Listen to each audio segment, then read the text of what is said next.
But Miss Austin, you got to keep your son away from them white boys. Let me tell you, very dangerous, Miss Austin. So here's a couple of instances. Here's a guy, for them to just see this with no evidence and come to this conclusion that black people are in danger if they go with a group of white people is, again, ignorant, low IQ nonsense. Here's the guy saying that blacks should not hang out with white people. Being the token black person in the friend group would cost you your life. For example, Nolan Wells, who went on a boating trip with his friends, the only black guy in the group on July the 4th. For example, for the only example. The sheer amount of times that black people would not understand that when you're the token black person in the friend group, you can die and none of your white friends will say a goddamn thing. The sheer amount of times? What amount of times? There's no proof in either of these cases. And he's using these as examples of the number of times this happens. It doesn't happen.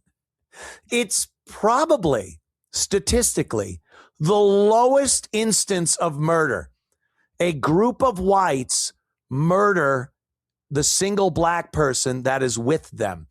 I would hazard to guess, as far as murder goes, it is amongst the lowest percentage-wise in all of the murder categories and different combinations of race and whatnot. I would assure you that this is incredibly, incredibly rare. Continue.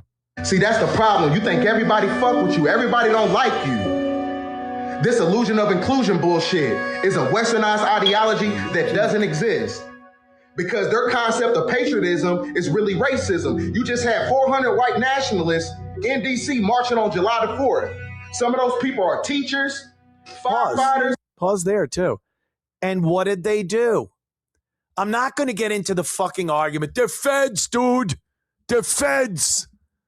Or they're Nazis. Or whatever. Whatever they are.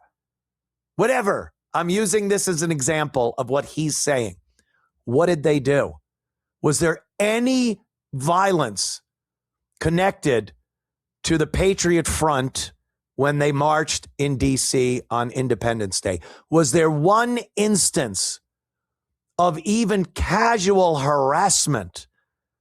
That picture on the bus or the train, whatever it was, of all of them sitting and the black woman is sitting there and everyone wanted to use it as a Rosa Parks moment. No one did anything to that woman. She was able to get up and go about her business peacefully, unlike many other white people who have been murdered by groups of black people. So that's just insane to use as an example. But continue. Police officers, judges, lawyers, people you work with. So with all that shit being said, my father said it best. Never be the only one. Never be the only one of your race. Never be the only one that doesn't have any money. Never be the only one that doesn't have a car. He is saying exactly what white people say about black people. Exactly. And then he says, you got to have that foresight. You got to be able to reason and look around and say, is this a dangerous situation? He's saying the exact same thing, only reversing the races. But as we know, the facts and statistics dictate that a white person in the company of blacks is much more endangered than a black person in the company of whites. So his going through this is ridiculous, trying to tell black people not to get together with a group of white people. There are so many more instances of white people being killed or injured by blacks. And he's trying to make it seem like it's the other way around. And that's, by the way, this is it's rampant on black social media since this kid disappeared and since they found him dead. They have already come to the complete conclusion that he was murdered by these white kids.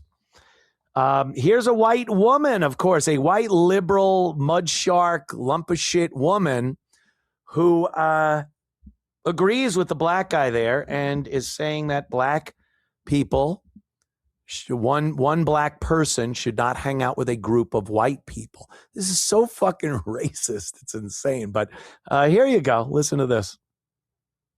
This is going to be a hot take, she's and tatted up. it's either going to get me canceled or people are going to be like, you're right. So here we go. I'm just going to say it. Black people have got to stop hanging out with groups of white people. And I mean that.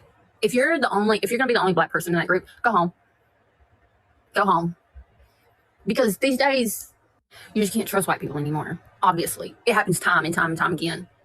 You see time and time and time again out with their group of white friends, and they're like, "Oh, I've known these guys for forever. We grew up with them. I'm the only black person in the high school or something like that." Especially down here in the South, okay? Down here in the South. Obviously, we realize that these pieces of crap, the white people, will turn on you. They will turn on you quick. So not only do y'all have to be worried about the police, now you need to be worried about your group of white friends that you grew up with. And am I saying every white person's like that? No, obviously not. Okay. But better be safe than sorry, right? And that's a shame. But I just keep seeing it happen. Where? And like over the past, 2 or 3 years, especially, if you know what I'm talking about, people have just gotten louder and prouder about it. So really it all boils down to like a lack of empathy these days. That's a whole nother subject though. But yeah, and don't come for me about my hair. I just got them running 5 miles. Where? It happens time and time and time again. Oh, does it? Could you pop an example up there where this is happening time and time and time again? It does not happen.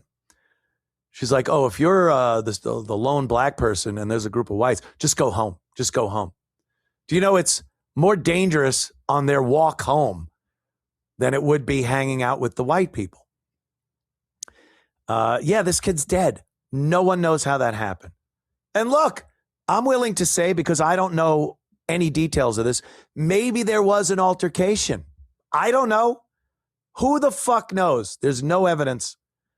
But if it turns out one of these white kids got in an argument and a fight and he kills this kid, then yeah, terrible, tragic, whatever. But statistically, that is at the bottom of possibilities as to what happened to this guy. It's more likely he got drunk, was with this girl had to leave or something. He finds himself in some secluded area drunk, doesn't know where he's going. He might have drowned, or he might have passed out and hit his head.